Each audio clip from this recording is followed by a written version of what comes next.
es obligado preguntarse de qué Vitruvio estamos hablando, porque Vitruvio vive en realidad desde que comienza a ser recordado. No sabemos bien la importancia, si es que tuvo alguna Vitruvio para la propia cultura arquitectónica romana. Seguramente sí, porque tampoco alguien se atreve a escribir un libro con el aplomo con el que está escrito los 10 libros de arquitectura de Vitruvio, pero al mismo tiempo tampoco han quedado citas que recuerden o que nos hagan ver que efectivamente era un arquitecto importante y reconocido en los años en que vivió. Lo cierto es que desde que hace acto de presencia, también un acto de presencia que se hace evidente y patente a partir de 1417, 1420, pero que seguramente no ha acabado de estar olvidado continuamente el Vitruvio, ni tan siquiera en la Edad Media. Los estudiosos dicen que el Vitruvio era conocido, aunque verdaderamente en su totalidad y con el sentido que un tratado tiene, no lo fue hasta su descubrimiento. Yo, la verdad es que tendría que comenzar agradeciendo a Pedro el que me haya citado aquí, porque me ha hecho esta última semana, he estado casi una semana entretenido, volviendo a repasar y a revisar los libros que a mí me habían hecho saber algo acerca de Vitruvio. Y esta relectura de esta semana es lo que tendría que transmitirles a ustedes, y con la serie de reflexiones o de comentarios que a mí me han inspirado. Por eso la clase de hoy verá como una clase fragmentada, y una clase que tiene más de mosaico y de salpicado, con algunas reflexiones que sí que pueden, y en el momento en que entienda que lo que les digo es más una opinión propia, se lo haré saber, la verdad.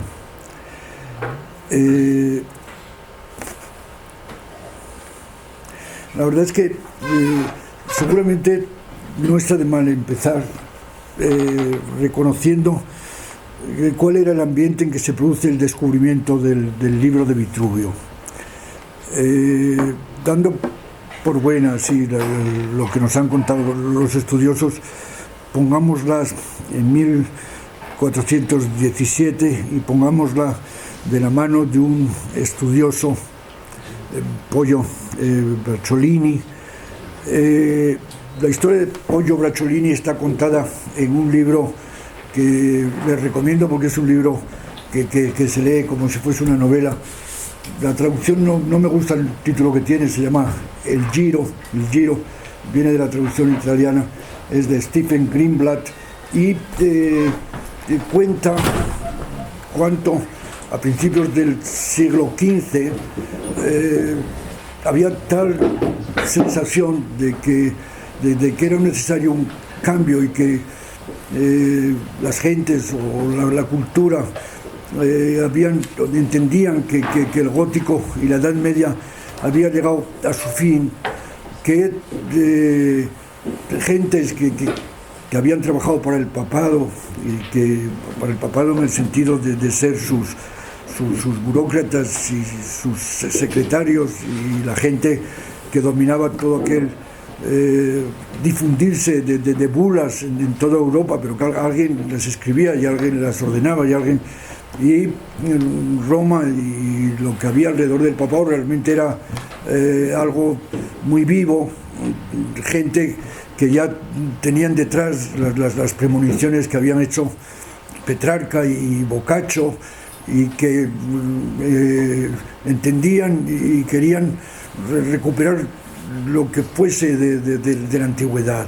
Y en ese interés por rescatar las ruinas, al tiempo y casi antes que las propias ruinas arqueológicas, como pensaríamos hoy, se dedicaron a buscar lo que eran los manuscritos y lo que eran los textos todavía vivos en monasterios remotos.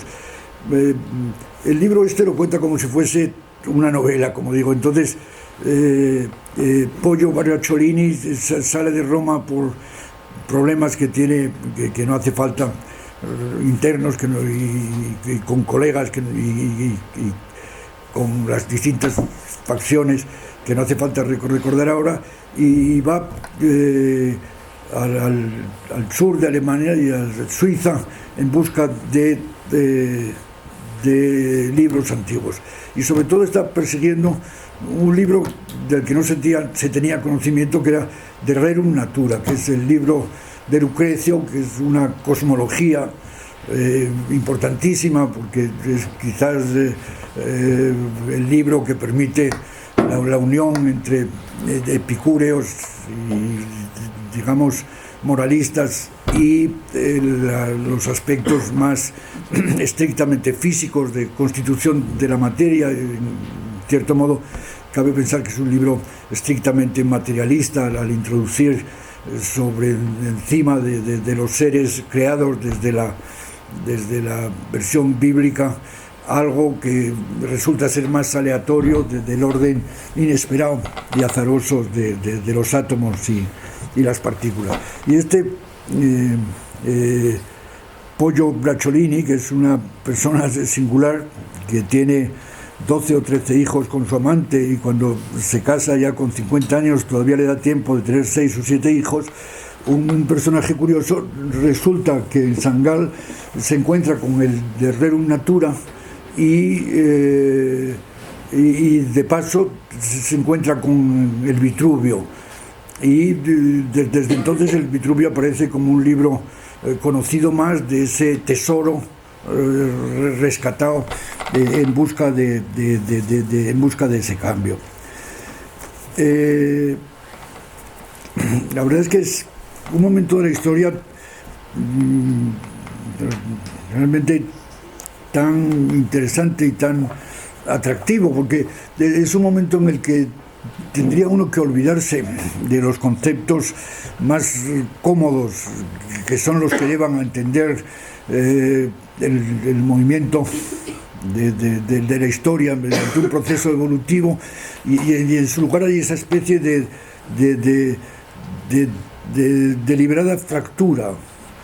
En la historia de la arquitectura es un momento importantísimo. O sea, si uno mira el fin del siglo XIV, principios del XV, el gótico ha alcanzado tal perfección, los arquitectos tienen tal dominio de lo que las técnicas de construcción asociadas con el gótico tiene, que prescindir de ello y echar marcha atrás y pensar en que se puede construir de otro modo supone un esfuerzo y supone algo verdaderamente admirable bajo todo el punto de vista que se piense.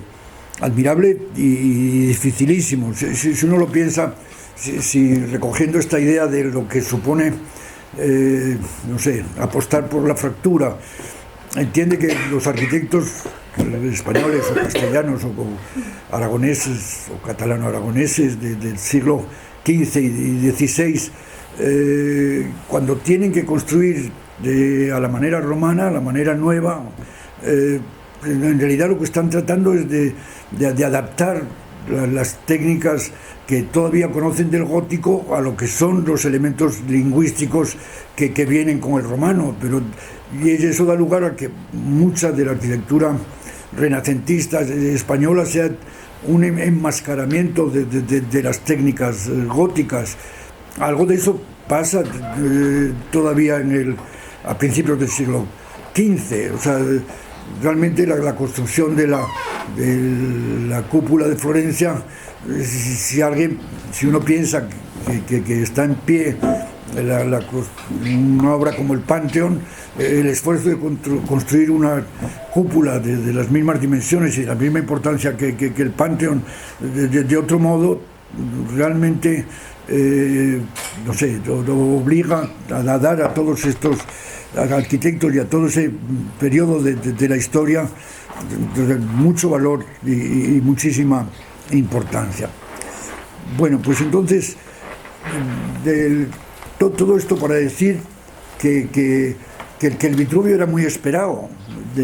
Todo el mundo, la cultura arquitectónica quería verdaderamente ya no solo recrearse en las ruinas y saber qué hacer con ellas, sino ver si había, del mismo modo que lo había en la medicina y que lo había en las leyes y que lo había en la retórica, tratados, y pues que algo pudiera haber en arquitectura, en las ciencias de la construcción, que permitiesen enlazar con esa antigüedad que se buscaba tanto.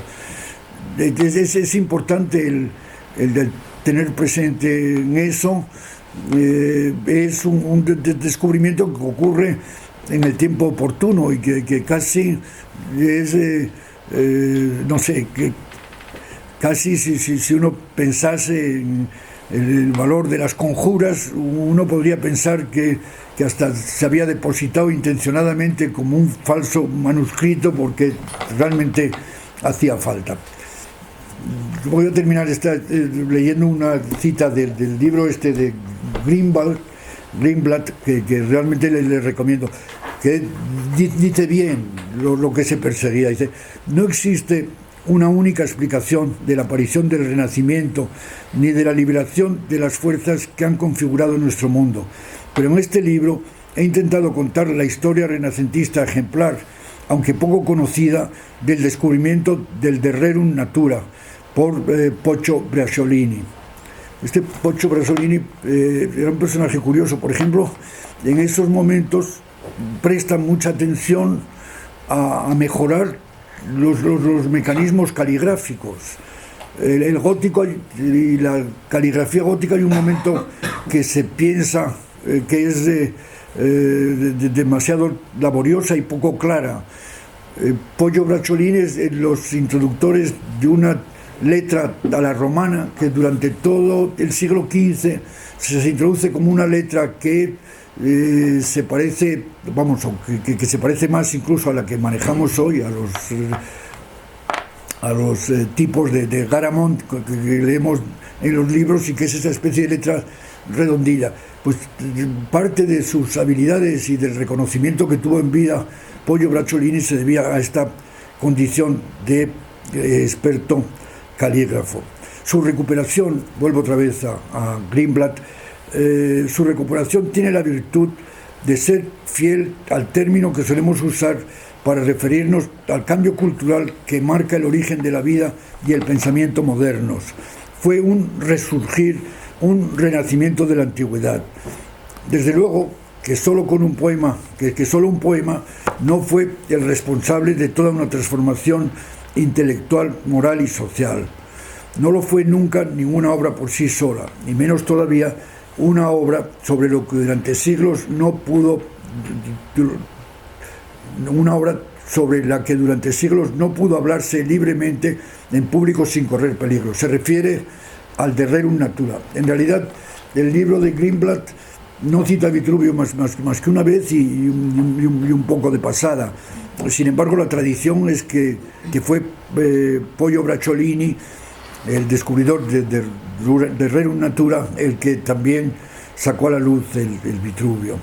Pero este libro antiguo, en concreto, de Rerum Natura, que resurgió de repente ante la vista del mundo, marcó la diferencia. Se trata, pues, de cómo el mundo giró en una nueva dirección, tomó un nuevo rumbo. Bueno, tenemos que pasar entonces directamente al Vitruvio. Y entonces, al Vitruvio casi lo primero sería hablar algo del autor. La verdad es que en el libro que he manejado más y que había manejado más era esta traducción, que es una traducción que vista así un poquito más tranquilamente, no me parece que no recomendaría, pero que seguramente es la que está más a mano. Y es de la que leeré ahora si hago alguna cita. Pero quizás lo que, y sea un poco extraño lo que diga, a mí me gustaría comenzar casi por el autor. El autor, desde luego, vuelto a leer este libro, que es algo que he hecho esta semana, el autor, desde luego, lo que se refiere mucho más a la arquitectura griega y helenista que a la arquitectura romana. O sea, que nadie espere encontrar en el Vitruvio citas o instrucciones directamente asociadas con lo romano. No es enteramente verdad, me doy cuenta ahora de lo que digo, pero sus fuentes y sus referencias son helenistas. Los autores que maneja, incluso los políticos a quienes se refiere, están siempre presente la Grecia helenista. No sé, si viniéramos a la bibliografía, por ejemplo, a la bibliografía de los arquitectos a que al final se refiere, pues estaríamos diciendo...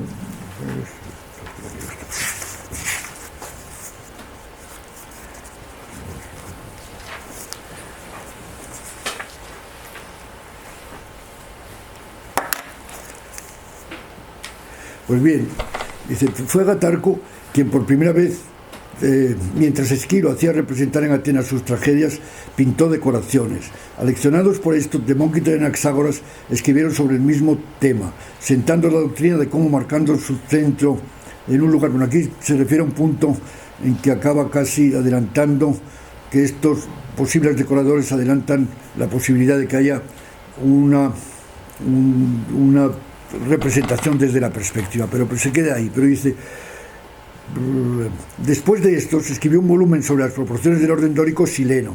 Teodoro escribió del templo dórico de Juno en Samos, Texifón y Metágenes sobre el jónico de Diana en Éfeso, y Piteo acerca del santuario de Minerva en Priene, que es jónico. En cuanto al edificio dórico de Minerva en Atenas, lo hicieron Ictinio y Carpión.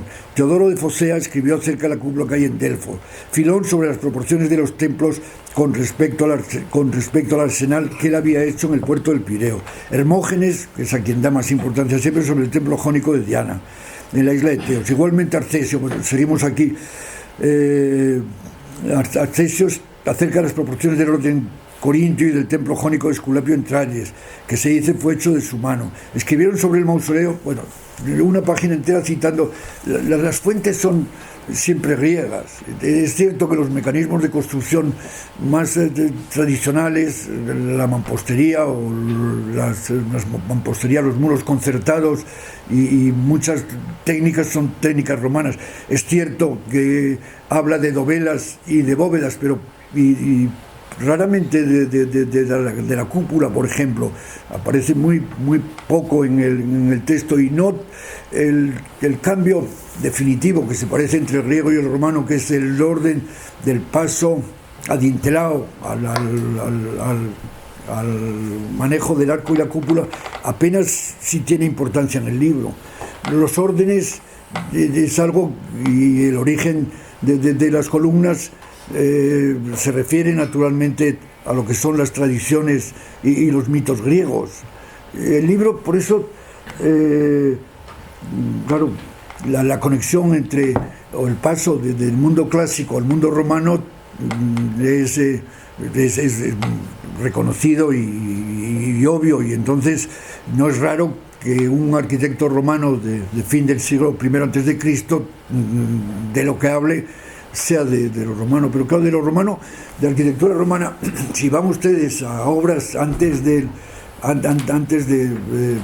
digamos del primer imperio,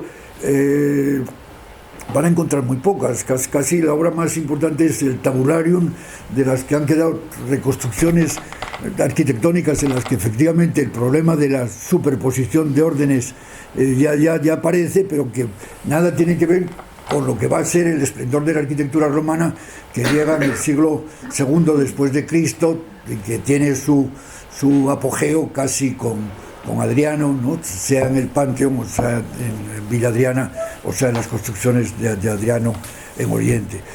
Por eso es muy importante eso. Y luego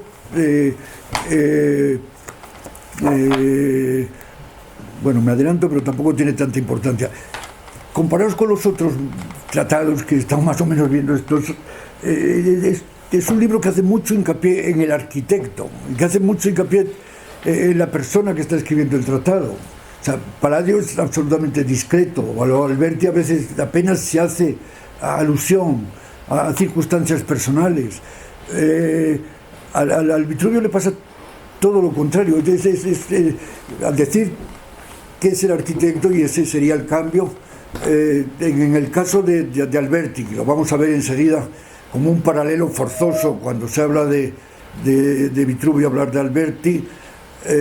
Alberti, digamos que traslada a la cosa hecha y al edificio es el sujeto que se examina, mientras que en el Vitruvio está siempre ofreciendo los conocimientos y la experiencia muy personal que él tiene de la construcción, y trufado y mezclado continuamente con alusiones, sea a su persona, sea al arquitecto en general.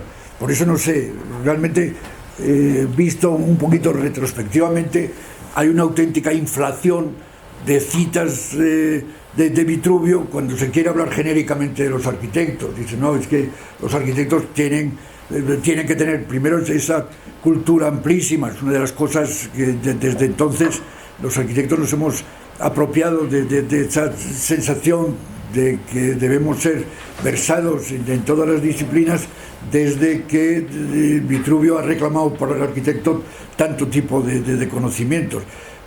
Tantas veces, no sé, si volviéramos a leer, y es un poco el libro, luego tiene un marcado, hay una sensación de cierto resentimiento por parte de Vitruvio de no haber conseguido lo que quería, ese tipo de reconocimiento, y eso está desde las primeras líneas del prólogo, donde él va a la hermana de Octavia y dice, bueno, todas las presentaciones oficiales de las obras son siempre muy condescendientes y muy halagadoras de la persona a quien va dirigida, pero en su caso yo diría que todavía más.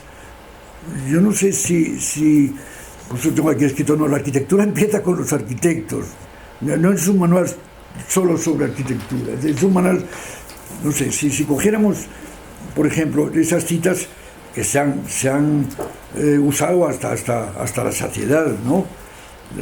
Por ejemplo, a propósito de los concursos, dice, bueno, es que los concursos casi siempre se fallan más. Yo he tenido la mala suerte de no... déjenme a ver si encuentro alguna así.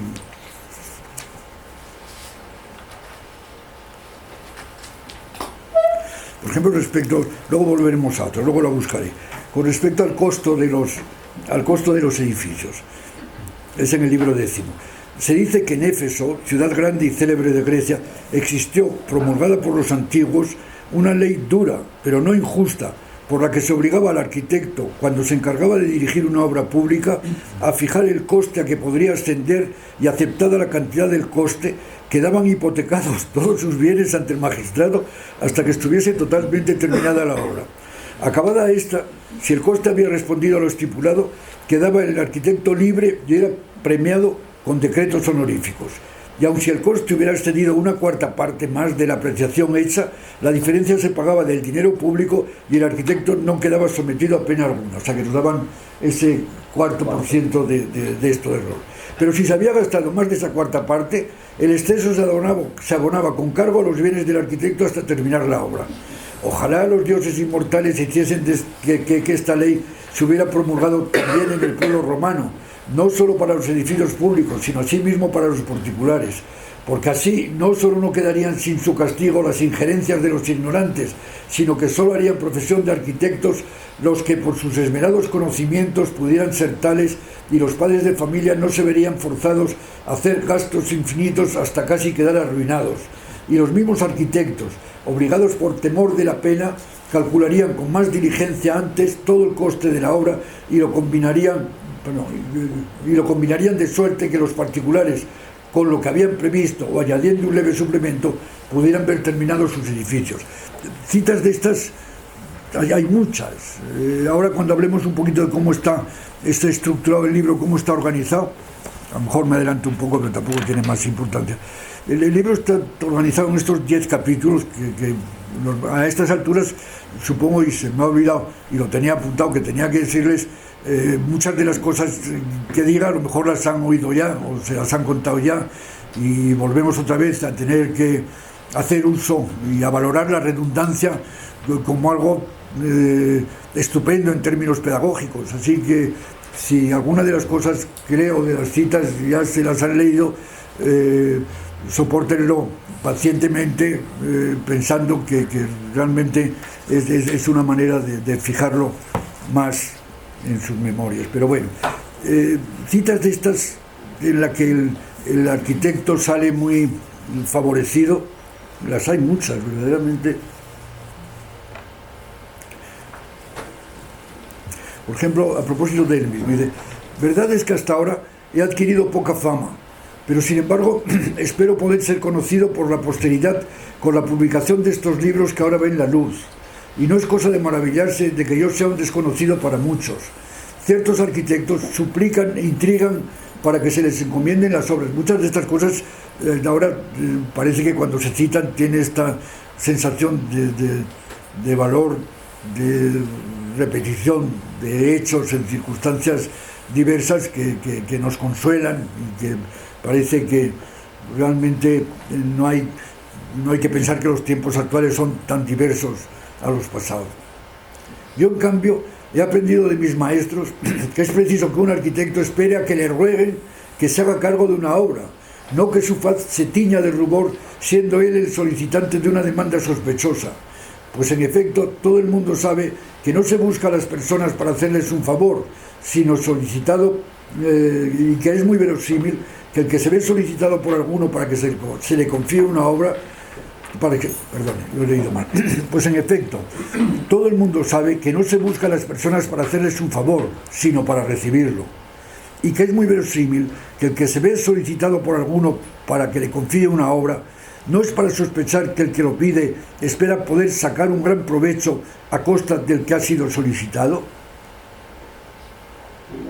Vamos a otro parrafito más, a ver si no me extiendo mucho con esto. Todo esto es muy anecdótico, pero vale para situar al personaje, o sea, vale para situar un momento, y sobre todo para dar al libro este carácter de digamos, preeminencia al arquitecto en lo que tiene de responsable, en lo que la arquitectura tiene que ver con su hacerse, más que con la importancia de pensar en términos más abstractos de lo que se consigue con la arquitectura.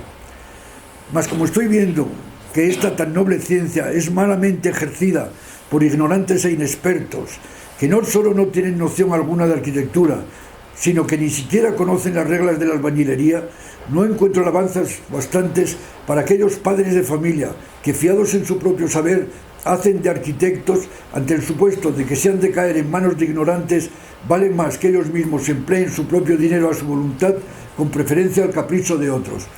Esto lo podríamos también suscribirlo hoy en día. El libro está muy lleno de estas cosas.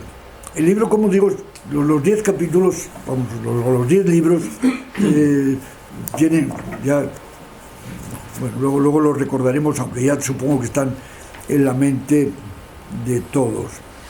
Pero estos capítulos van precedidos de una especie de introducción que es algo así como una admonición, una especie de prólogo a cada uno de los libros, en que en que realmente él trata de ir un poco a aspectos más generales. A veces no tienen que ver estos preámbulos a cada uno de los libros, no tienen que ver, es donde él, digamos, se retrata más, donde él da más muestras de su cultura y de una visión más grande de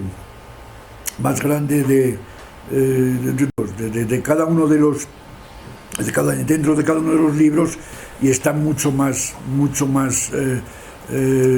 adquiere un carácter mucho más específico. Pero el comienzo es donde él aprovecha para darle este carácter y esta lectura. Son, por tanto, discursivas, que tienen casi el valor de epístolas. Luego, a medida que estaba leyendo esto, también se cruza con algo que tenía que decirles, y tampoco importa que lo adelante, que es el problema de las traducciones. Por ejemplo, esto se lee ahora muy bien. Yo no he contrastado esto, por ejemplo, con la traducción, la primera traducción al castellano, que es de 1582, que es este facsímil de Urrea, de Miguel de Urrea. Seguramente no se leerá con la soltura que hay aquí. Yo tengo la sensación de que en realidad ni tan siquiera este libro de Miguel de Urrea, a mí me parece que está directamente traducido del latín. Yo creo que debe estar directamente traducido del latín al italiano, el Cesare Cesariano, del que hablaremos ahora, y no sé, porque tampoco lo he comprobado, si Perrault lo tradujo directamente del latín o se apoyaron. De las traducciones italianas yo creo que se apoyan mucho los traductores luego por ejemplo, yo le decía a Pedro, este curso que estás dando es un curso para estudiosos y eruditos, que verdaderamente yo no me siento con fuerza ahora en este momento de analizar, pero indudablemente las traducciones tienen mucho que ver, han tenido mucho que ver. Yo sospecho que hay una traducción. Perrault seguramente traduce directamente del latín al francés, pero dése cuenta que también 60 años menos, 50 años más tarde, del Cesare Cesariano, Daniel Bárbaro traduce otra vez del latín al italiano. Yo creo que son esas versiones al italiano y las francesas las que en realidad han utilizado más los traductores españoles, y por eso no siempre, esto me vale, antes de entrar en esto, me vale para decir que, claro, el libro de Vitruvio se lee mucho más fácilmente en los aspectos muy concretos de normas para la construcción, o que en los 2 o 3 primeros capítulos donde se meten más líos. Donde se meten más líos es en los libros 1 o 2, en los 2 primeros seguramente, El primero que decidió qué es la arquitectura, en qué consiste la arquitectura, y el siguiente, los hombres, cuando empieza a hablar en el segundo libro de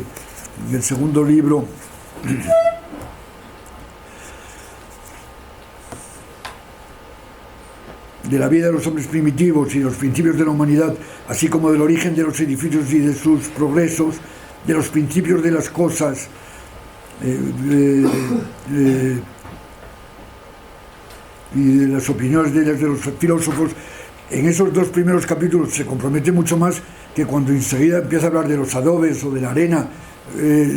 Todo esto es muy sencillo, el tono entonces es muy sencillo. Sin embargo, el tono en los 2 o 3 primeros capítulos, luego los miraremos un poco, donde realmente parece que se establece lo que él quiere decir, que las cosas son, pero claro, también anticipándome a lo que tenga que decir, en el fondo el Vitruvio es materia fundamentalmente histórica. Si tiene algún valor, tiene este valor de hacernos ver la arquitectura como una pregunta que da sentido a la profesión que tenemos, del mismo modo que la filosofía da a los filósofos, y que verdaderamente la formulación de algunas preguntas acerca de cuál es la naturaleza del trabajo que hacemos son preguntas que están ahí y que nosotros explícita o implícitamente también nos hacemos, a pesar de que nos parezca que estamos metidos o absorbidos por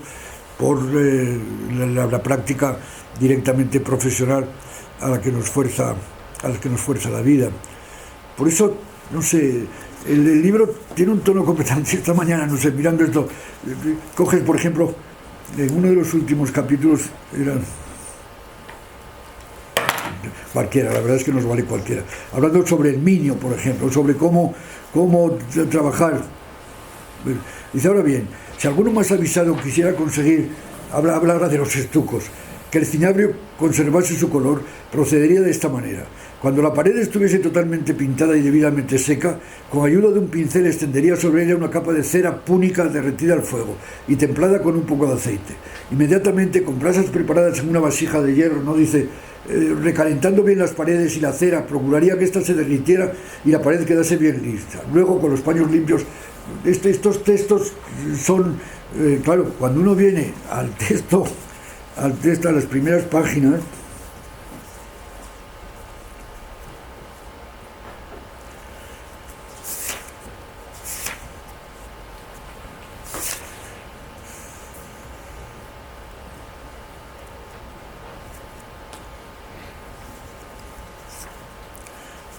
¿en qué consiste la arquitectura? Esto sí que lo he mirado, y realmente hay diferencias grandes entre cómo las traducciones lo cuentan. Dice, la arquitectura se compone de orden que los griegos llaman taxis, de disposición a la que dan el nombre de diátosis, de euritmia o proporción, este lo pone aquí, simetría y decoro entre paréntesis, y de distribución, que en griego se dice economía. La ordenación, el orden, es lo que da a todas las partes de una construcción su magnitud justa con relación a su uso, ya se le considere separadamente ya con relación a la proporción o a la simetría. Esta ordenación está regulada por la cantidad que los griegos llaman posotes. Por tanto, la cantidad es la conveniente distribución de los módulos adoptados como unidades de medida para toda la obra y para cada una de sus partes separadamente. Estas 3 o 4 líneas ya tendríamos que acudir a ver, aquí mismo ya no tienen mucho sentido en sí mismas, pero es que si uno viene a otros textos anteriores, todavía se encontrará con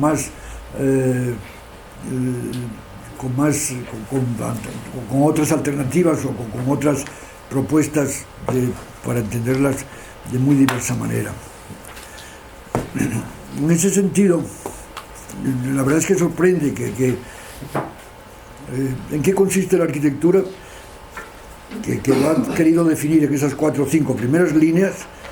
En realidad se desarrolla luego en una página más grande. Les he leído la ordenación, pero si leyésemos la disposición, por ejemplo, en la disposición que ya se refiere y entra algo relacionado con el dibujo, que el dibujo no tiene muy directa cabida en el libro de Vitruvio.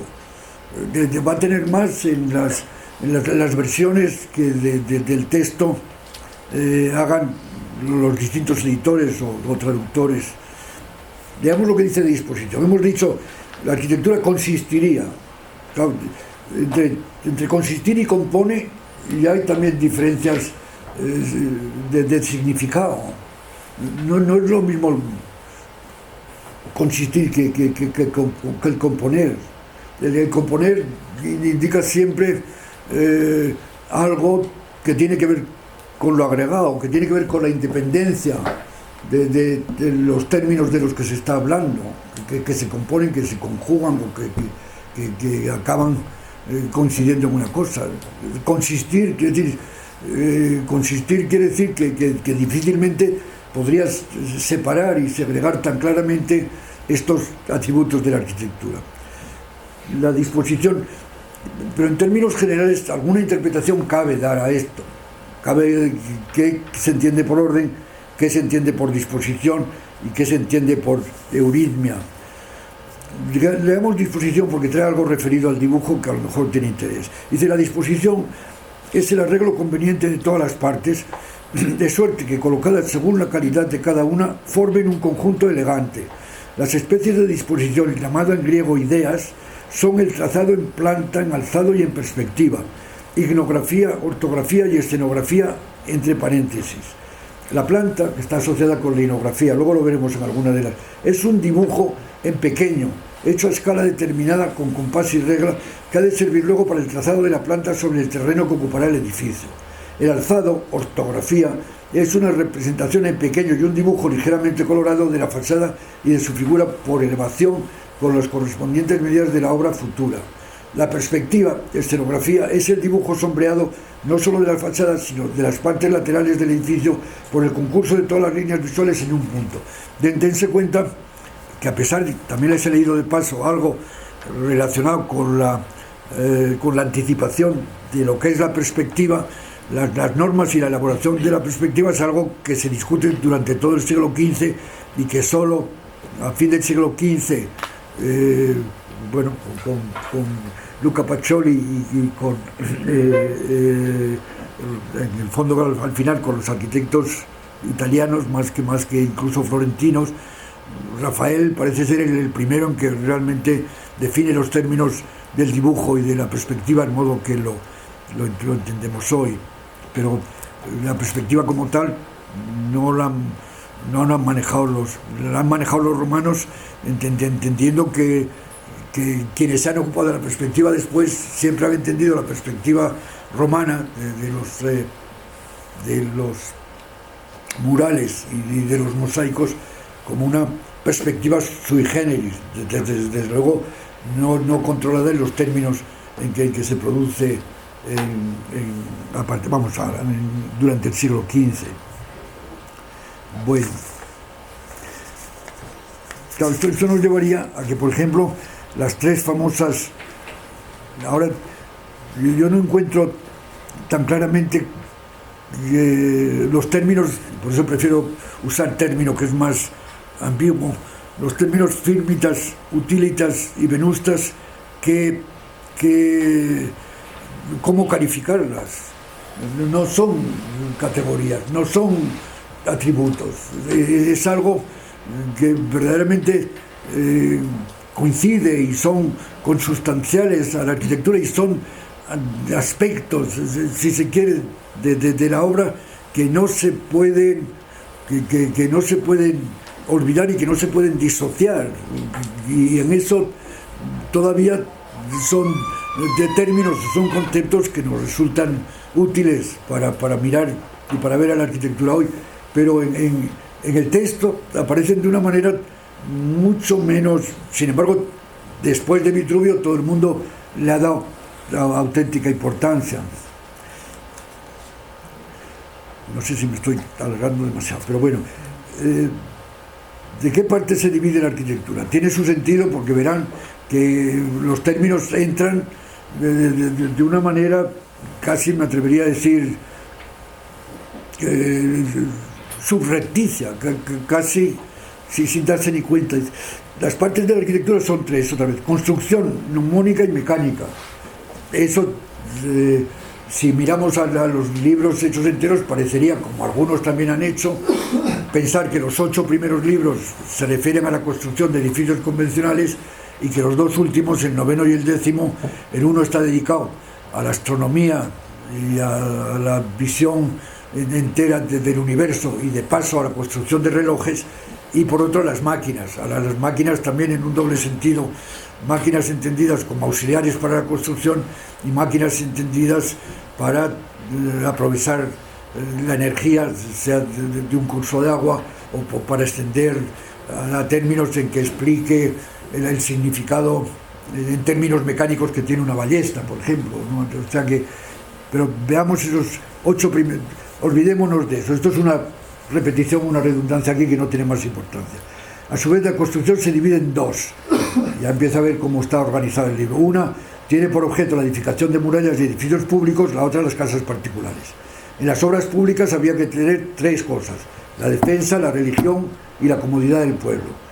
Defensa, que son murallas; religión, que son templos; comodidad del pueblo, que son acueductos, infraestructuras. Las obras hechas para la defensa de la seguridad de las ciudades, como las murallas, las torres y las puertas, han de ser pensadas de manera que resulten a propósito para resistir los asaltos de los enemigos. Se refiere a la religión, la erección de templos y todo.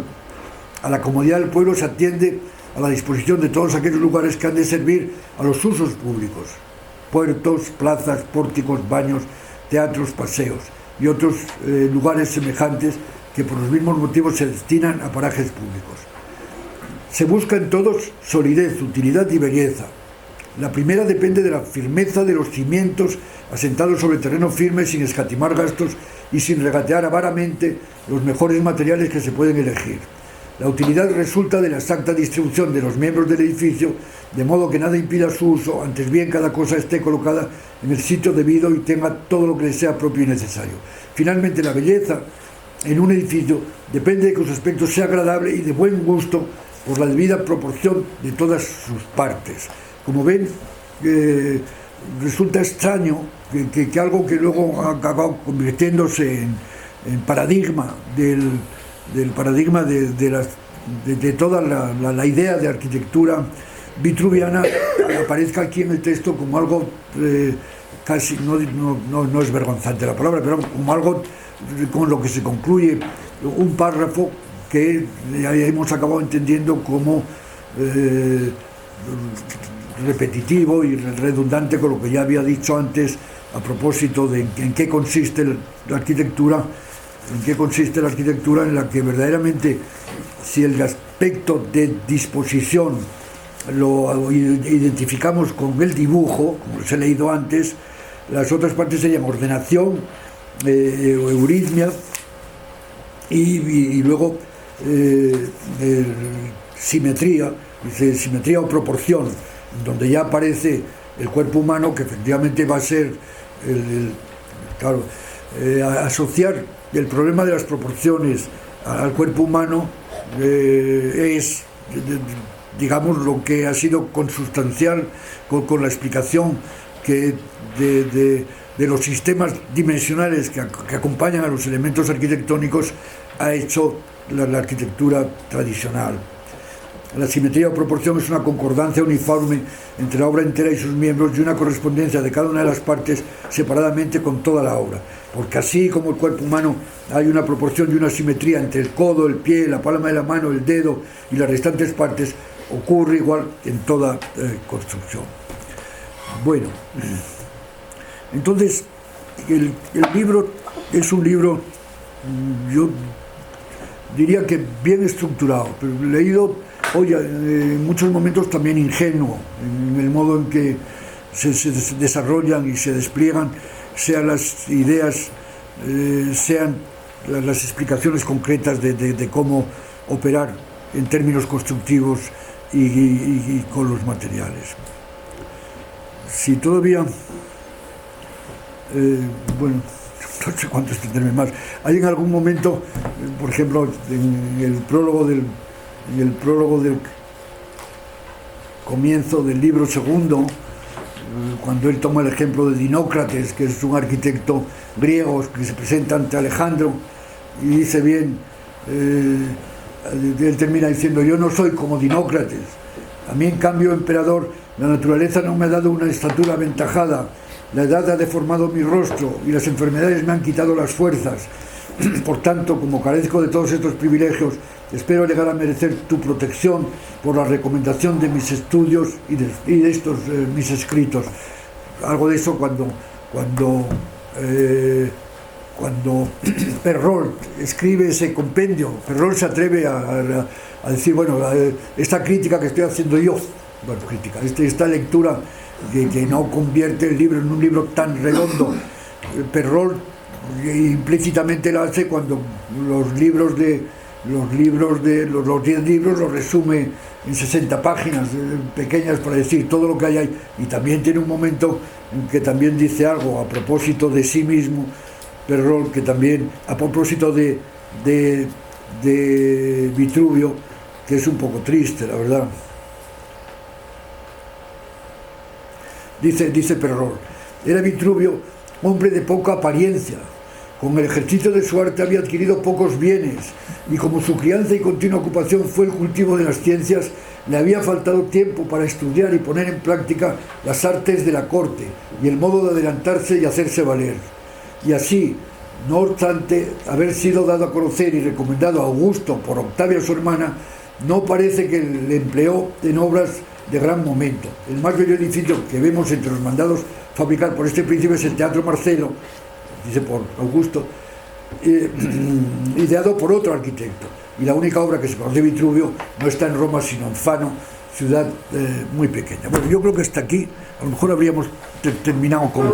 El libro seguramente hay que leerlo más, pero bueno, si cogiéramos el libro 2, por ejemplo, bueno, de la vida de los hombres, el capítulo 1, de la vida de los hombres primitivos y de los principios de la humanidad, así como del origen de los edificios y de sus progresos.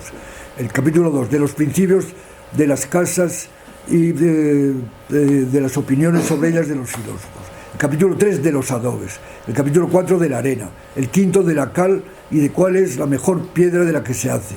El sexto, del polvo de Púsor. El séptimo, de las canteras. El octavo, de las clases de edificación. El noveno, de la madera. El décimo, como hay una ilustración que viene luego, del abeto superior y del inferior en la descripción de los Apeninos. Como ven, hay esta especie de alternativa o de voluntad de distinguir entre lo muy abstracto que al principio está ahí, las cosas muy concretas. Todo el libro se va repitiendo así. Los últimos libros adquieren un carácter, si se quiere, que podemos entender como independiente. Bueno, yo creo que los libros no pueden... ¿Qué libro están manejando ustedes más de Vitruvio? Este sigue siendo el más esto. ¿Cuál otro estáis manejando? Hay unas traducciones más de Alianza. Sí, está bien, está mejor. Está mejor. Bueno, el descubrimiento del libro de Vitruvio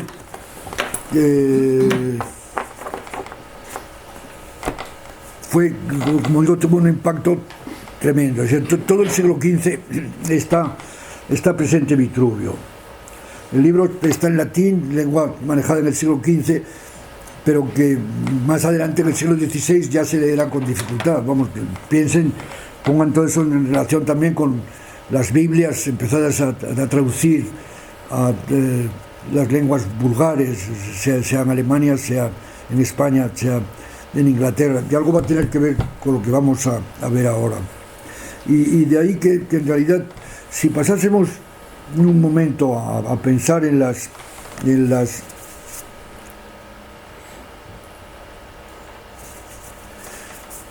nos conviene recordar las ediciones del Vitruvio. En realidad, curiosamente se mezclan. Vitruvio no está, pero sí está Alberti, que es una figura importantísima, que naturalmente conoce el Vitruvio y estructura su libro, que se llama De Reedificatoria, según 10 libros también, no muy distinto en su orden a cómo lo ha hecho Vitruvio. El primero trata del diseño. Vitruvio, Alberti da tanta más importancia a los aspectos abstractos, digamos, al edificio como un todo, que interesa tener presente, de modo que su gran concepto, el concepto de armonía, al final no es otra cosa sino tener presente el todo, de modo que no pueda añadirse ni quitarse partes sin que sufra ese todo, esa visión que te remite ya a una visión más platónica y más de todos perfectos, en un universo en el que teóricamente los edificios tendrían también esa condición de seres con la integridad formal que tienen los seres en la naturaleza. En cierto modo, hay en el fondo el Vitruvio es menos religioso en el sentido de lo que la religión suponía, salvando las distancias culturales e ideológicas precisas.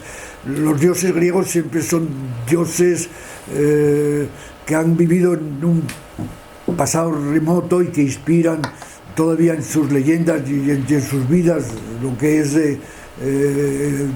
algo que puede afectar como referencia y como modelo a los humanos.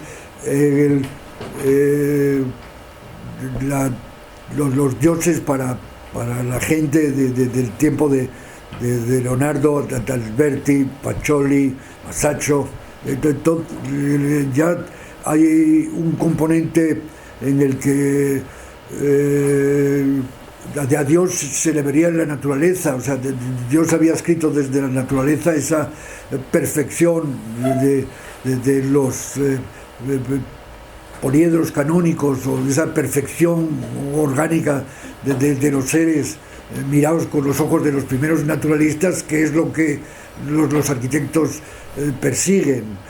En ese aspecto hay una actitud, y todo esto amparado luego con la estructura, digamos, la estructura de poder creada alrededor de la Iglesia, a la que muchos de estos personas que al mismo tiempo están tratando de hacer que su obra se parezca a esa naturaleza sin tacha, al mismo tiempo están sirviendo a una estructura complicada y compleja puesta alrededor de la Iglesia, sobre todo en Italia, porque aunque estamos hablando de la cultura occidental, es una cultura occidental muy centrada en aquellos momentos en Italia. Bueno, me gustaría hacer este cruce entre Alberti y Palladio, entre Alberti y Vitruvio pronto, porque los libros son prácticamente lo mismo. El primero trata del diseño, luego de la materia, luego de las obras en términos universales, de las obras en términos particulares, del ornamento, de cómo adornar, de dar el ornato en los edificios sagrados, el ornato en los edificios públicos, y por último, él no termina con las máquinas, sino que termina con la restauración de los edificios, y introduce también con un guiño a Vitruvio, introduce un último capítulo dedicado al curso de las aguas, un poco, digamos, pagando el tributo a Vitruvio, que en el capítulo 9 ha dado tanta importancia a este problema de las aguas. Las ediciones entonces del Alberti y del Vitruvio, más o menos, Vitruvio sí sabemos quién es, bastante bien, es un aristócrata ilegítimo con educación extraordinaria, desde los 20 años teniendo que estar donde tiene que estar, en las cortes, sea en Roma o sea en Florencia, que escribe en 1430-35 el libro sobre la pintura, que empieza a ser arquitecto casi por casualidad en Rímini con el templo malacristiano, que alrededor de 1450 escribe su libro, el de Reedificatoria, que no es al caso del todo, pero que sí nos interesa, porque el de Reedificatoria se publicó en latín, pero se publicó antes que la primera edición del Vitruvio en latín. O sea, la primera edición del Vitruvio en latín se publicó en 1486 por Giovanni San Sulpicio de Veroli, y en 1485 se había publicado en Venecia el libro de Alberti. Claro, el libro de Alberti, curiosamente, se publica también ya después de muerto Alberti, y sin haber visto tampoco las ilustraciones. Y entonces, hablando como estamos hablando de Vitruvio, y dejando ya, estamos entonces con un Vitruvio que la primera edición en latín en Roma es 1486, que la primera edición ilustrada es en Venecia en 1511 por Fra Giocondo, y que en 1521 Cesare Cesariano en Milán hace la traducción al italiano. Seguramente la traducción al italiano es la que populariza el libro mucho más y lo hace mucho más accesible. Parece, bueno, esto, como pueden comprender, esto está sacado de los libros que realmente tienen conocimiento de esto. No es que yo esté familiarizado con esto, conozco ese, pero no mucho más. hay una traducción, o los estudiosos hablan de que hay una traducción italiana que está publicada, pero que no se imprimió, de Fabio Calvo, y que fue un encargo de Rafael. Bueno, en este encuentro entre Alberti y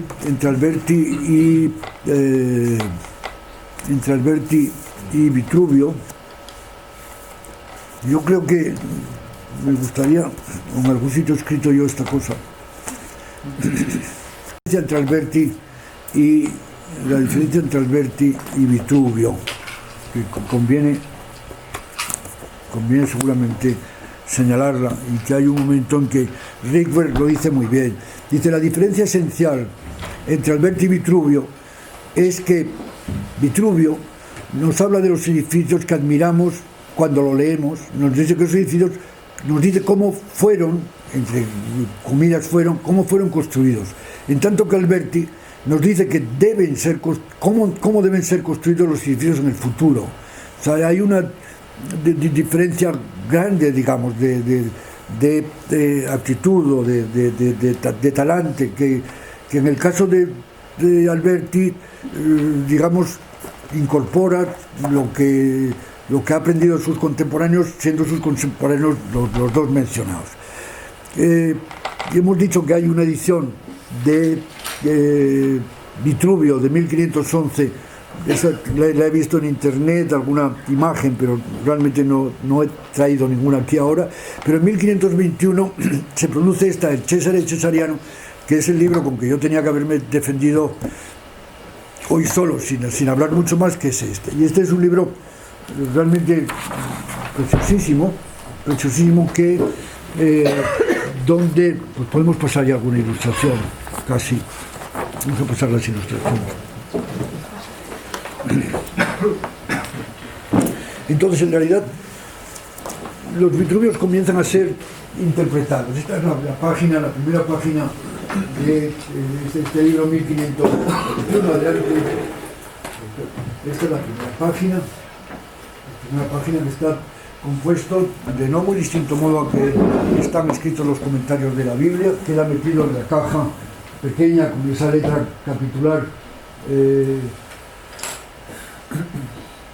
Cuando actúa divinamente desta edeita imperatore Cesare,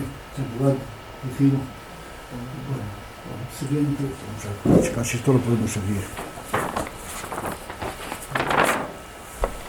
Cuando actúa divinamente deità, imperatore Cesare, andava ottenendo dell'impero di tutto il mondo per la tua invicta virtute, debellati tutti gli nemici cittadini, ci gloriavano del tuo trionfo, tua vittoria e tua gente dominavano tutto il mondo. El popolo romano, il Senato liberal, esto está en la dedicatoria. Al primero pasamos ahora. La primera esta página se ilustra el texto de que hemos hablado antes, de los 3 capítulos de ignografía, ortografía y escenografía. Él le llama ignografía a la planta. Hemos visto antes, como decía, que se dibujaba a escala y que luego con aquella escala se podría dibujar en el terreno la planta de la iglesia del Duomo de Milán. Adelante. Ahí ahora lo que llama ortografía, es esa sección en la que hay, bueno, ven ahí estos dibujos sintéticos en los que se dicen tantas cosas. Arriba la traza del arranque de una columna, la columna en perspectiva, un elemento de cómo puede estar decorado, todavía un compás para trasladar las medidas, apuntado el cimborrio puesto ahí por la Madonnina arriba como un detalle, y la iglesia entera mostrando cuánto la geometría, ese mundo de geometría platónica, dirige también las proporciones y la medida de la iglesia.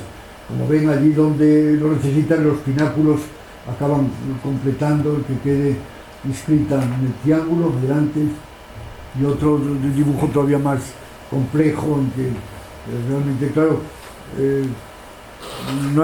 Cesare Cesariano pasa por ser discípulo de Bramante y de Leonardo, y es lo que indudablemente está presente en esta sensación de que una máquina construida como el Domo de Milán no es ajeno a esa mente que domina y que todavía puede dar razón de la geometría que hay tras ella. Adelante. Estamos ahora en el libro segundo que empieza con esta cosa de cómo el hombre descubre el fuego, cómo es el fuego el comienzo de todas las cosas. En el libro, claro, la tipografía no es un aspecto menor. O sea, sobre un grabado que todavía parece un grabado más del siglo XV que del XVI, un grabado más centroeuropeo que romano o italiano, esa capacidad de encerrar el texto que se está comentando con el comentario que está en las letras más pequeñas. Adelante. Aquí estamos ahora en la construcción de la cabaña, o sea, algunas de esta obligación de acudir a los orígenes para explicar la evolución de lo que la construcción ha sido. La cabaña, ya como lo han explicado tantas veces, entendida como una especie de trabajo de cestería, casi de manejar los elementos vegetales del mismo modo que se construye un cesto. Adelante. Un dibujo maravilloso todavía en el mismo capítulo, que se ve todos los tratadistas arrancan la construcción más de la madera y de la construcción del leño, que de la cantería o la piedra. La cantería viene como un estado superior en este avance del progreso humano. Esa imagen a la derecha más abstracta, que se refiere en un momento en que Vitruvio habla de las cubiertas de barro y de las cubiertas verdes. Adelante. Todavía desde estos capítulos muy precisos, en los que él está tan cómodo y nos hace estar tan cómodos a los demás al leerlo, porque son capítulos que no permiten, no dan lugar a la interpretación, sino tienen todo este carácter objetivo de esa experiencia.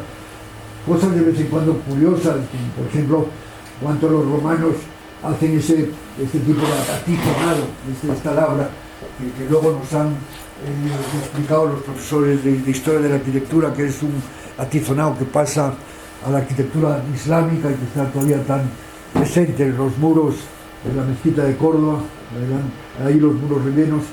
Aquí está, nos valdría un poco para las referencias a esta condición helenista que conviene no olvidar.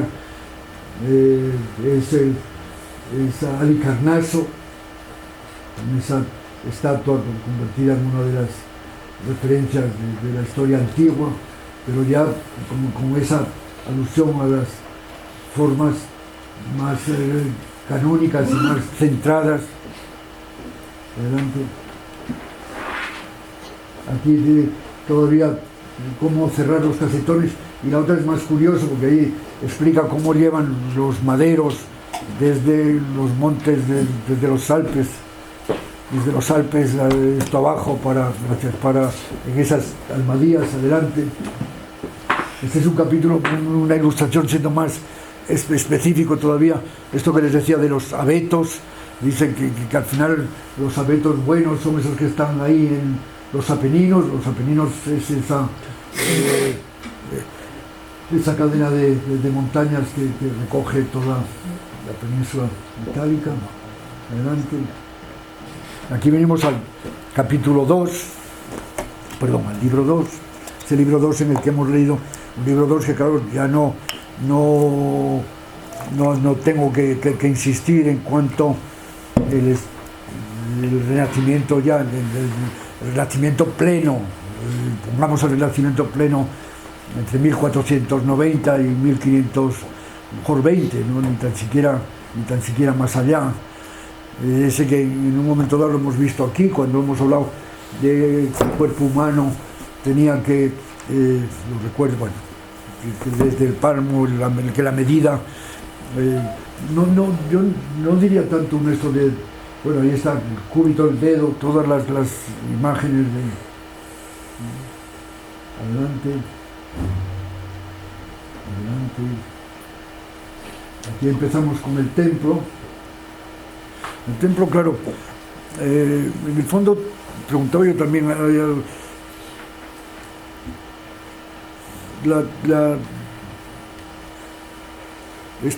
estos cursos me ha parecido que se leía algo crítica y proyecto, como crítica y, ¿cómo es? Crítica y práctica, ¿no? Crítica y práctica. En el fondo, nos llevaría a tener que, pensando en esto, que sería una idea de la dificultad de escapar de una cierta utilización de lo tipológico cuando se habla de arquitectura. O sea, estas imágenes hubieran valido verdaderamente para decir, ya naturalmente es a medias, verdad lo que digo, pero algo de verdad tiene, porque ya se ve que la estructura de un templo de Trastilo está ahí instrumentalizada para convertirlo en una iglesia, pero se ofrece, digamos, como esta especie de en este caso, de estructura formal susceptible de adaptarse a usos diversos. En este, claro, la planta poco tiene ya de ver con la planta, ya se refiere a lo que hemos entendido como espacios eclesiásticos ligados con la Iglesia romana, mientras que la fachada todavía hubiéramos podido entenderla como algo muy directamente relacionado, luego no tanto con el óculo, por ejemplo, o no tanto con la relación entre las ventanas y el... Pero, adelante. En el fondo, no voy a insistir mucho en esto, pero bueno, los libros, se cogen este libro mismo.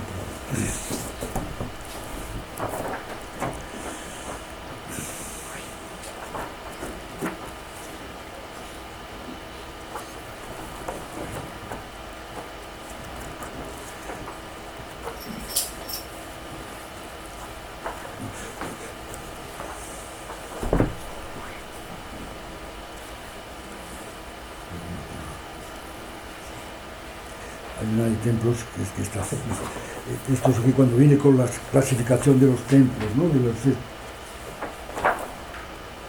clasificación de los templos. Hay como si verdaderamente no pudiéramos, digamos, escapar de esa... No se puede hablar tanto de teoría, pero hablar de arquitectura sin hablar de la casuística. Hay un momento en que verdaderamente no podríamos, y en este sentido algo de valor tiene el pensar que es desde el hacerse de la arquitectura y del rol que tiene el arquitecto desde donde se comienza a poder hablar de arquitectura. Y esta, digamos, insistencia en clasificar desde los tipos lo que son los templos o lo que son las viviendas es algo que introduce Vitruvio claramente, adelante. Y luego los órdenes. Los órdenes, adelantando también ya lo que vendrá adelante, yo claro, dense cuenta que este descubrimiento de 1420 y esta presencia de los órdenes de un modo explícito en lo que es la construcción de la arquitectura es algo que dura 400 años. O sea, durante 400 años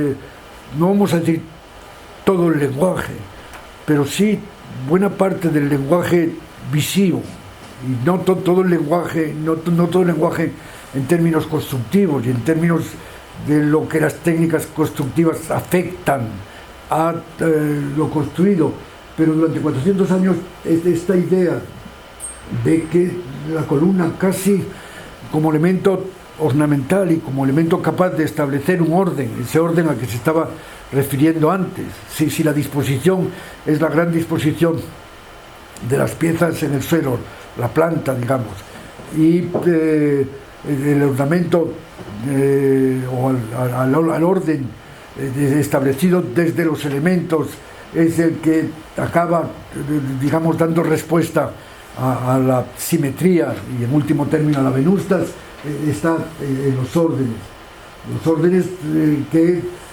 interesa de tenerlos codificados y explícitos.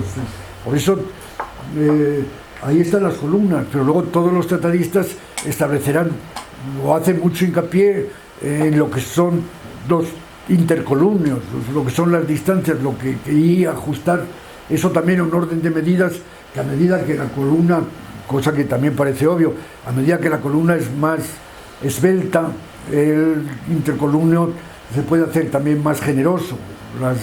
Claro, si uno viene de lo que es la columna dórica está también limitada por el peso que tienen los arquitraves, y son los arquitraves los que al final hacen que realmente los intercolumnios no pueden ser demasiado amplios, porque constructivamente no pasa más que eso.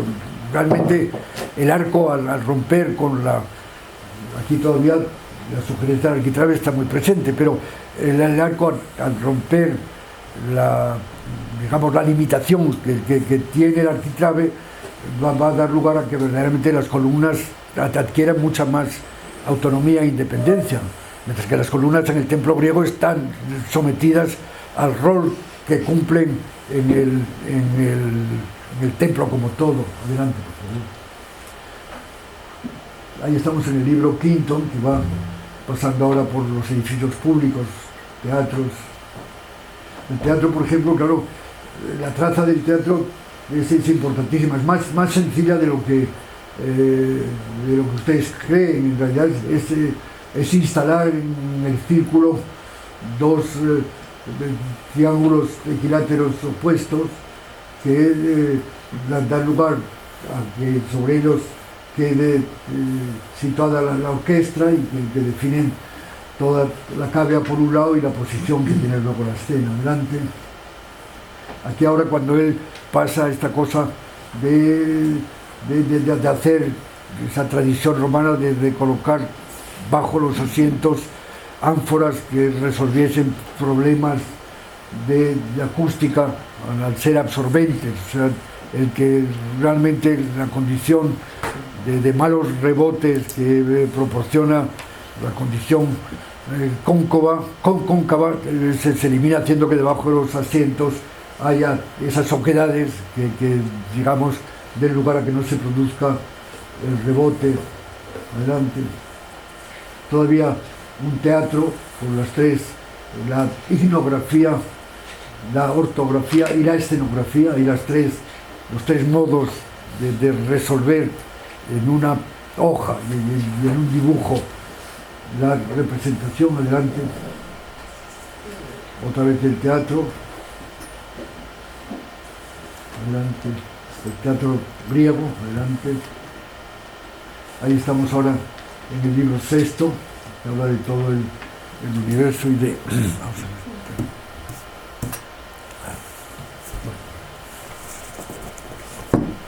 Adelante. Ahí están las casas y las proporciones, ahí dando lugar a referir cualquier división, a referirla a un mecanismo de alturas tan importante, algo que en lo que Palladio hará tanto hincapié más tarde. Adelante. Aquí estamos en el libro séptimo. No sé, escogí esta imagen porque es curiosa, una imagen, si tienen ustedes alguno la curiosidad de ir, aquí explica que cuando realmente una pared no resuelva su humedad, pues lo que hay que hacer es poner otra pared más adelante y recoger las aguas abajo. Es algo que tantas veces hacemos hoy, o que todavía te recomiendan hoy. Pues si esto bueno, con me ha hecho casi ese dibujo delante. Hay instrumentos del arquitecto, y es un nivel, después de un nivel, piezas también para hacer la marca en la que, con la que establecer el replanteo de los edificios, y otro nivel de tamaño más pequeño. El dibujo tiene ahora, casi anticipa lo que será un Sánchez Cotán, casi un bodegón, ¿no? Un bodegón metafísico. Ya después, adelante, otra vez de lo mismo. Bueno, ahí son para compactar una cimentación, da toda esa especie de martillos, esto para ver el tono que el proyecto tiene. Adelante, por favor. Este es más sofisticado, porque introduce y cuenta la historia de Arquímedes. O sea, Arquímedes, ahí está Arquímedes, lo cuenta él todo, no estoy diciendo yo nada. Arquímedes está en el baño y se da cuenta que el empuje del agua es correspondiente al peso del esto, que entonces se levanta desnudo y corre por Siracusa diciendo lo encontré, pero lo que había encontrado es que el rey le había pedido que desvelase el misterio de alguien que había fundido una corona para él de oro y plata, y le parecía que la aleación no era la adecuada, pero había que distinguir cuál era la aleación y cuál era la proporción de oro y plata en la corona que le habían vendido al rey. Y entonces Arquímedes tiene la idea de fundir dos bolas, una de plata y otra de oro, del mismo peso que la corona. Y entonces, metidas en esta especie, aquí pone, hay una vasija y otra vasija dentro.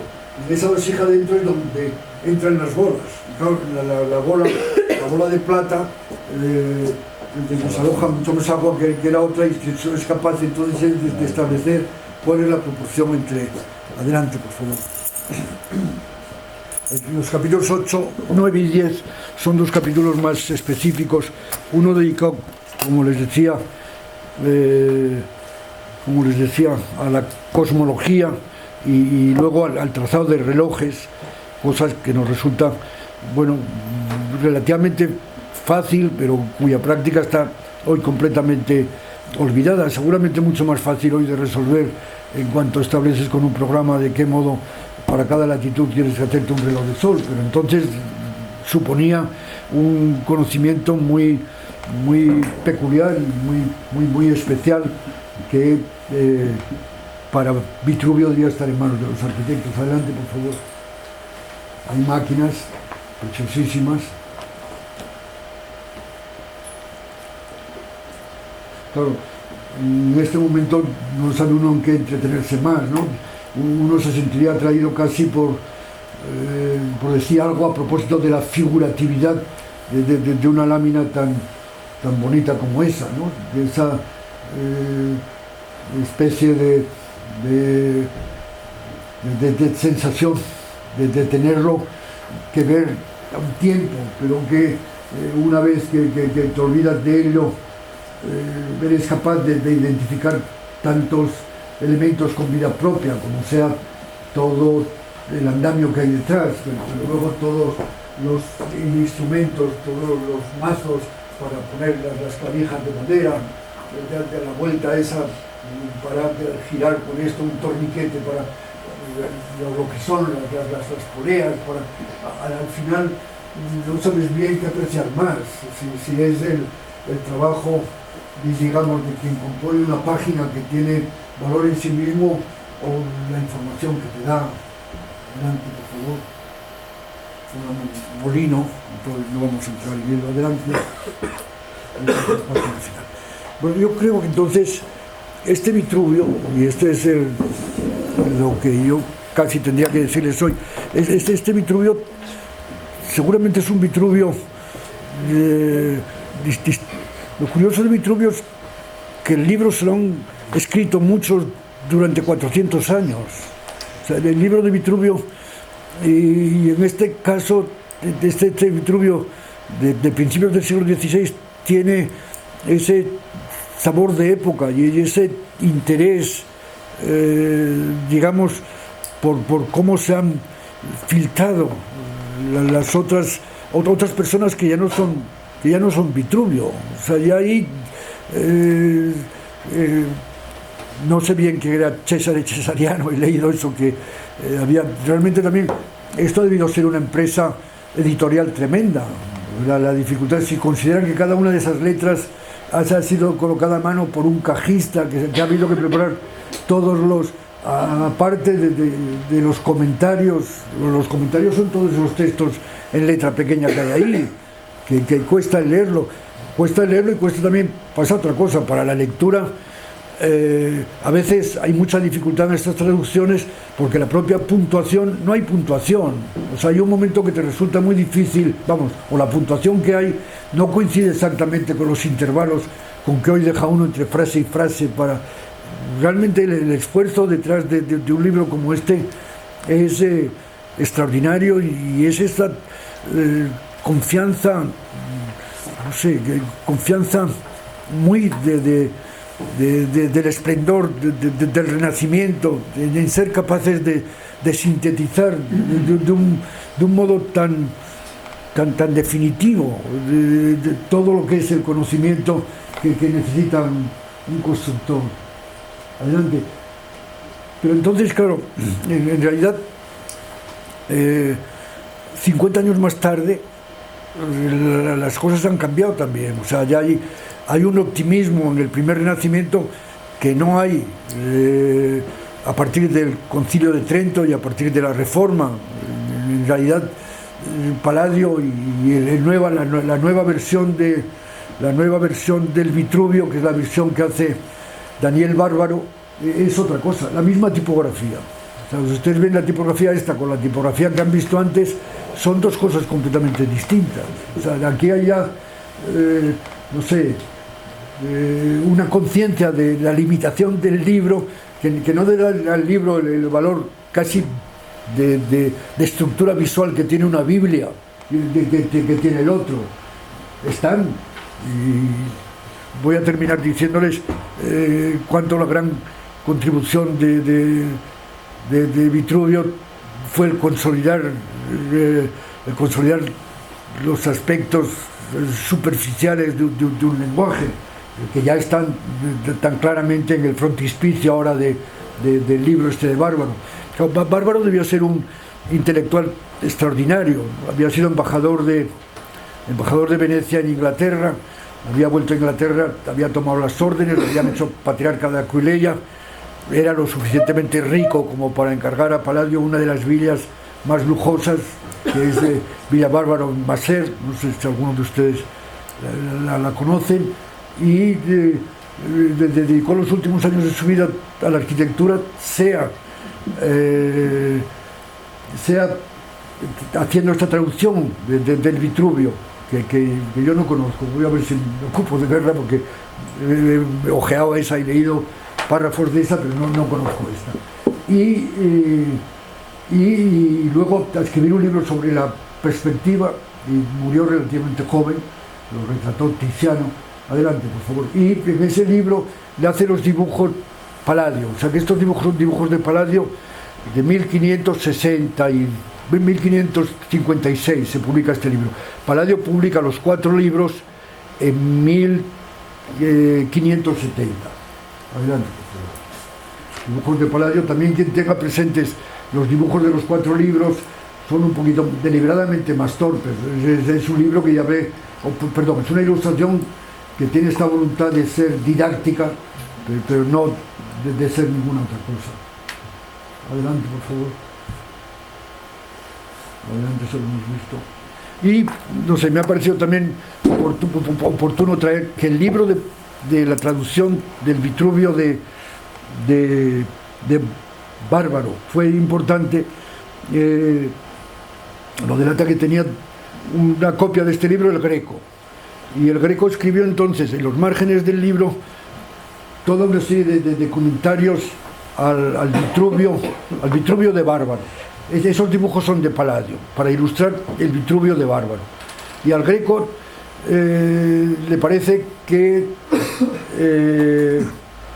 no sé, sintetizando, se resiste a la condición normativa del Vitruvio, el Greco. Y las notas que pone son notas que dice: no siempre eso es verdad, no siempre la proporción es la proporción que han establecido los antiguos, y escribe todas esas notas. Este libro estaba en la Biblioteca Nacional y dio lugar a que la tesis de Fernando Marías fuera a propósito de eso, y está publicado en un libro con Agustín Bustamante, que también es un libro entretenido, pero vamos, que tiene el esto de poderse, vamos, de hacernos ver la importancia que estos libros tenían para quien se ocupaba de las artes plásticas, como era en este caso una persona como el Greco. Adelante, por favor. Una letra preciosísima el Greco, ¿no? Hay alguna página entera que realmente da gusto, como cuando uno escribe a mano y enseguida, en cuanto tiene que enmendarse, llena las páginas de tachones, y ver al Greco escribir con esa soltura no deja de ser admirable. Algún tachón hay, pero poco. Ahí ven un poquito la construcción del templo, la construcción del teatro, la inscripción de esos dos triángulos. Adelante. Y en 1570 Palladio, claro, Palladio, la verdad es que cuando uno vuelve a él se queda muy admirado. Su libro es de una pulcritud extraordinaria, pero el libro de Palladio, que también algo dice también algo tiene que ver con Vitruvio, en lo que es su organización. Ahora hablaremos un poquito de la organización, pero lo que sí que me parece que es más importante del libro de Palladio es reconocer que es el primer libro que el primer libro que viene ilustrado con sus propias obras, no de una manera exclusiva, pero sí verdaderamente el protagonismo y los ejemplos que Palladio usa para ilustrar lo que ha definido como cánones, que es la elaboración que le ha dado su experiencia del manejo del Vitruvio. Palladio naturalmente, vean el respeto que tienen a Vitruvio. O sea, realmente lo mismo Alberti. O sea, el prólogo de Alberti a su tratado, al de Reedificatoria, es reconociendo que quien manda es Vitruvio. Dice, se lo voy traduciendo. La natural inclinación que ha guiado mis primeros años al estudio, mi vida y mis primeros años al estudio de la arquitectura, y porque siempre pensé que los antiguos romanos, como muchas otras cosas, habían sido los mejores en el fabricar, en el construir de gran lungas y con gran ventaja sobre los otros, y sobre todo los demás que hemos sido, che quelli che dopo loro sono stati, me he propuesto como maestro y guía a Vitruvio, el cual es el único escritor antiguo en este arte, y me he puesto a investigar las reliquias de los viejos edificios, los cuales a lo largo del tiempo y de la crueldad de los bárbaros todavía están en pie. Pero Vitruvio, en esta misma página de aquí aparece citado otro par de veces, ya no se lo leo, pero verdaderamente. Y entonces Palladio, el primer libro, ese es un libro que viene en la portada, en el cual, después de un breve tratado de los 5 órdenes y de las observaciones que son necesarias para construir. Se trata de las casas privadas, de las calles, de los puentes, de las plazas, de los gimnasios y de los templos. Y ahí viene ilustrado todas las casas privadas.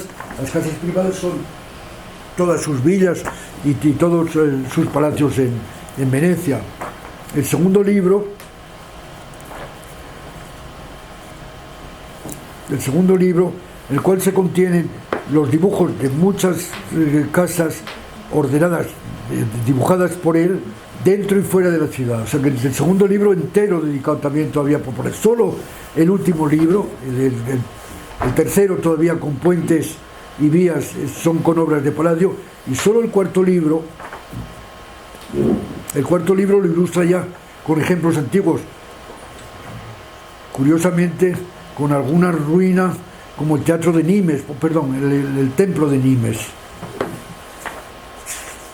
Dice, el cuarto libro en el cual se describen y se dibujan, se figuran, ¿no?, los templos antiguos que están a Roma y algunos otros que están en Italia y fuera de Italia. Se refiere a Nimes.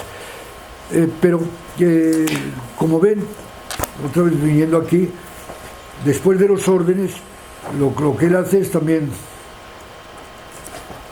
algunas imágenes también que las pueden ver muy próximas. Estas imágenes son las mismas que hemos visto ahí, vamos, completamente parecidas a las imágenes que había montado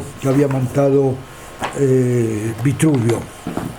Bueno, vamos más adelante. Eso es Vitruvio, perdón, eso es Palladio. Y Palladio, sin ningún recato o pudor, pues ahí está la basílica como ejemplo. De cierto modo, Le Corbusier no hace otra cosa. O sea, Le Corbusier escribe, pero al final dice lo que hacen son. Por eso es un tratado completamente distinto a todos los otros y muy, en cierto modo,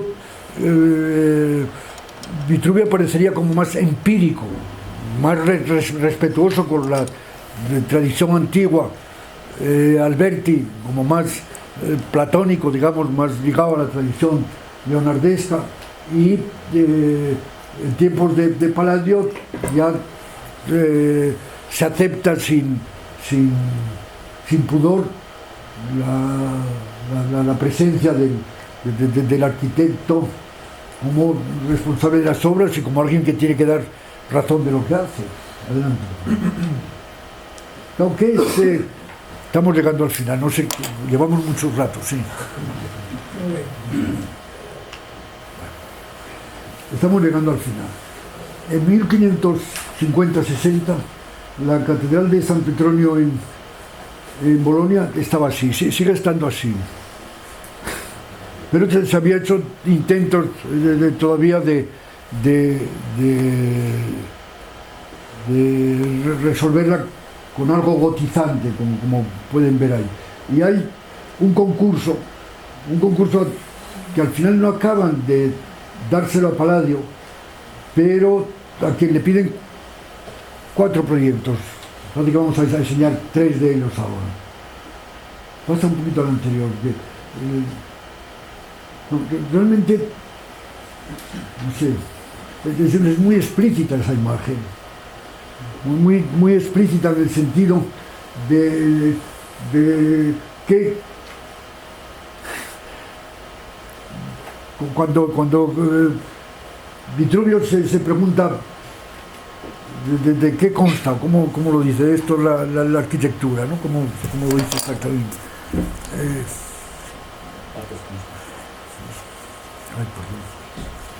En esta traducción, ¿en qué consiste la arquitectura? ¿En qué consiste la arquitectura?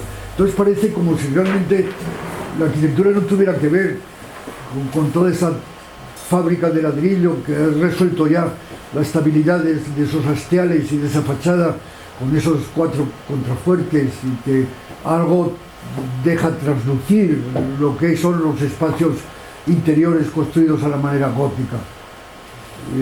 Ya algún detalle de esa construcción romana aparece también en ese arco de descarga sobre la puerta, aparece la importancia digamos, que tiene las otras aperturas, que sin embargo arriba todavía se traduce en una ventana gotizante. Pasemos a la siguiente. Al final, esa arquitectura solo ese manejarse con los elementos que son capaces de manifestar el orden, la euritmia, la simetría y en último término haber hecho uso de esa disposición que hemos visto, es lo que ocurre ahí. O sea, ahí todavía uno identificaría cuánto Palladio está haciendo uso de la serliana en las dos naves laterales, está adelantando que en el centro utilizaría un elemento figurativo, un relieve o algo que ha quedado sin definir y que seguramente habrá angustiado a los clientes, ¿no? ¿Qué se hace con todo eso que está en el centro de la fachada? Entre tanto, bueno, hay todas estas obligaciones que te da el manejo de los elementos con los que se constituye el lenguaje, de cambios de órdenes y de alturas, y de hacer, no sé, que un determinado basamento sirva de arranque para elementos que luego... Esos son los problemas que tienen. El problema de qué modo este mismo basamento puede resolverse comúnmente, de un modo común para una puerta grande, otra pequeña, de qué modo al final tiene o no tiene sentido la serliana llevada en términos de repetición. Adelante. Porque claro, hay un momento en que el arquitecto se está criticando él mismo con esta segunda propuesta. En esta otra segunda propuesta, este cambio de dimensiones, ese orden gigante de las columnas corintias, dota de una unidad a la fachada que antes, digamos, titubeaba con toda la serie de elementos de escala más pequeña con la que se estaba manejando. Indudablemente, ahí, para estos arquitectos en este momento, era un problema que significaba un nicho. También se dan ustedes cuenta que Palladio está proponiendo aquí dos proyectos, o sea que no hay y en esos dos proyectos está diciendo, bueno, ¿qué pasa si yo la columna es todavía más grande y tengo más dificultad a lo mejor de conseguir el fuste de una vez, pero tengo otro problema con los nichos colocados ahí, que aquí dan lugar nichos más pequeños a ese otro tipo de cosa. El entablamento, el frontón que está sugerido ahí, se resuelve, que han visto, aquí está rompiendo las columnas y colocando elementos figurativos ahí arriba, mientras que aquí esto, claro, se han pegado dos dibujos distintos, pero se da uno cuenta de cómo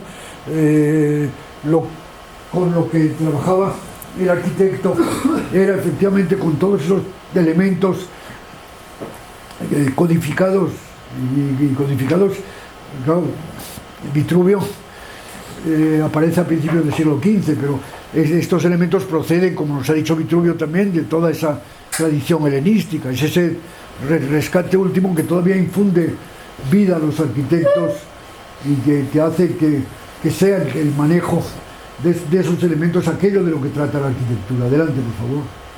Y hay otro quinto proyecto de Palladio todavía, en el que verdaderamente la alusión directa al Panteón, ¿no? Más puesto en duda arriba, donde me parece que eso queda menos resuelto. Adelante, por favor. Bueno, en realidad, como estaba diciendo, Palladio cabe considerarlo como alguien que no ha olvidado y que no ha querido olvidar a Vitruvio y que no ha querido olvidar los elementos, digamos, rescatados de esa antigüedad canónica y que en un momento ha supuesto tanto optimismo Ahora ya no hay optimismo, es otra cosa, pero hay ese respeto y esa no alternativa rupturista, no la alternativa rupturista que hemos visto a principios del siglo XV. En el siglo XVII todavía la Francia ilustrada, que con Inglaterra en 1670, digamos, eran los países más avanzados, en términos de arquitectura no tienen duda de que lo que hay que hacer, es todavía vivir de esa condición canónica de los órdenes de los que se ha apoderado Vitruvio a través de los tratadistas. Y todavía alguien tan importante como Perrault, Claude Perrault, el hermano de Charles Perrault, el cuentista, vamos, y hermano todavía de un Nicolás importantísimo, una familia con gran relieve en la corte de Luis XIV. Todavía Perrault traduce a Vitruvio. Lo traduce a Vitruvio, yo no veré de hacerme con la edición del Vitruvio de Perrault. Sospecho que es una traducción buena pero Perrault tiene una actitud menos respetuosa para Vitruvio.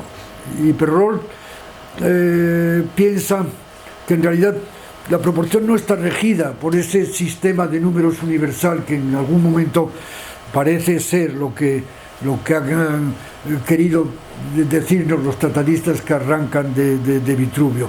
Y Perrault dice que a una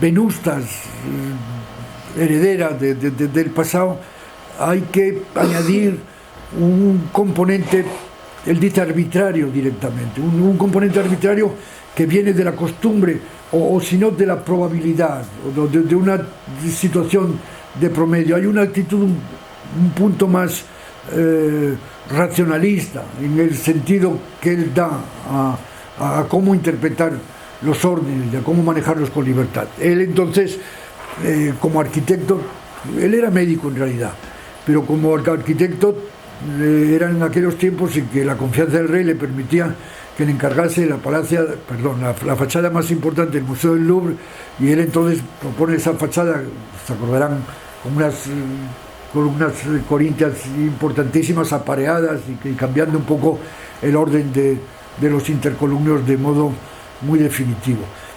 Yo tenía, me parece, alguna de estas recogidas. A ver si.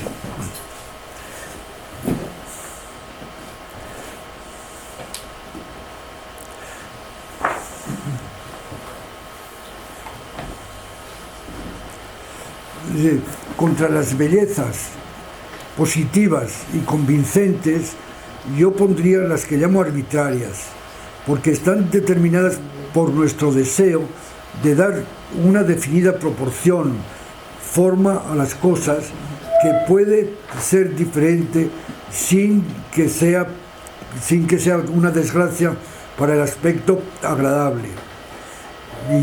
Y por tanto, y que tienen sentido por la mera razón de la costumbre de asociación de nuestras mentes con lo que ha sido hecho tradicionalmente. Él no da a la idea, a esta idea de bellezas positivas.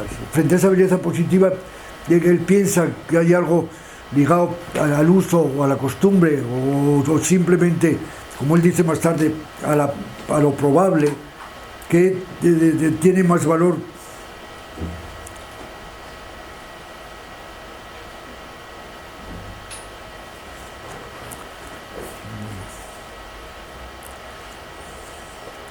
No voy a encontrar la que quería buscar, pero bueno, todavía va este acento hecho, o esta alusión al modo en el que Perrault me parece que trata a Vitruvio. Pero en el manual del que él se atreve a hacer ese compendio, ahí otra vez, de una manera muy clara, dice esta misma cosa. Ya lo vamos a leer también. Lo dice así, de todo edificio, él, digamos, resalta ya las tres condiciones de Vitruvio. Todo edificio debe constar de tres cosas: solidez, comodidad y belleza. Como hemos visto en las otras estaba después, circunstancias que le da la arquitectura por medio, que consigue la arquitectura por medio de la ordenación y disposición, el decoro, la economía. De ahí que resulta que la arquitectura tiene 8 partes, que son solidez, comodidad, belleza, ordenación, disposición, proporción, decoro y economía. Ahí están viendo algo distinto a lo que hemos visto en la otra traducción de Blanques que hemos manejado. Bueno,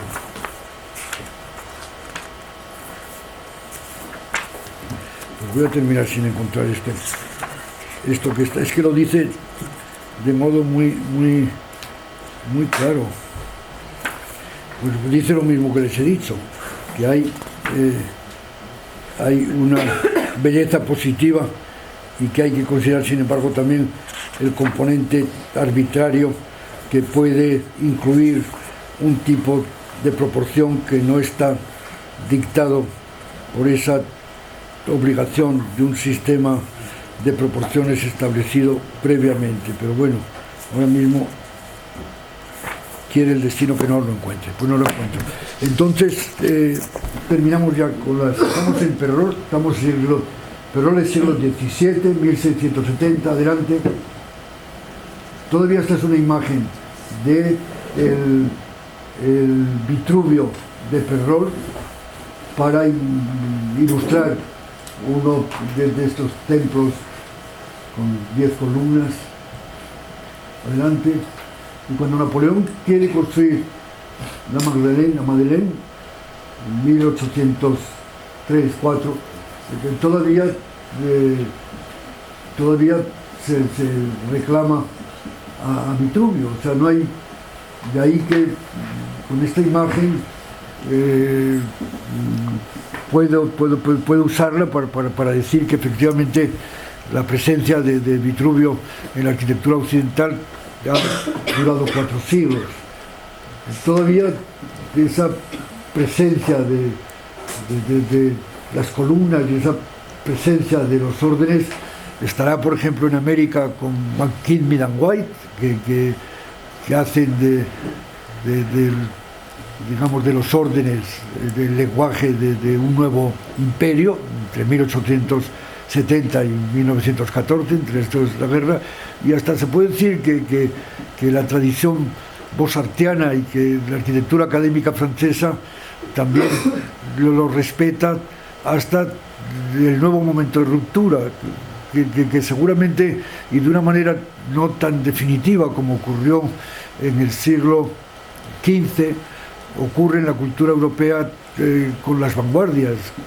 A principios, digamos que en 1917, ya tengo la fortuna de terminar con una película que conocemos todos, hay un momento en que parece que el mundo puede cambiar y que hay necesidad de un nuevo lenguaje, como lo necesitaban para acabar con el gótico.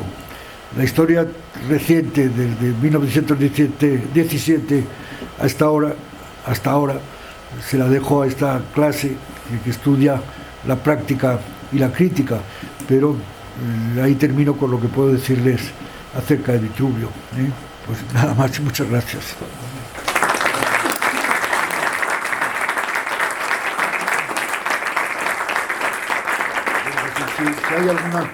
Si hay alguna pregunta o si quieren ver un poco el libro, vale la pena, no, así que se queda por ahí un rato para que puedan verlo y que vean que es de verdad.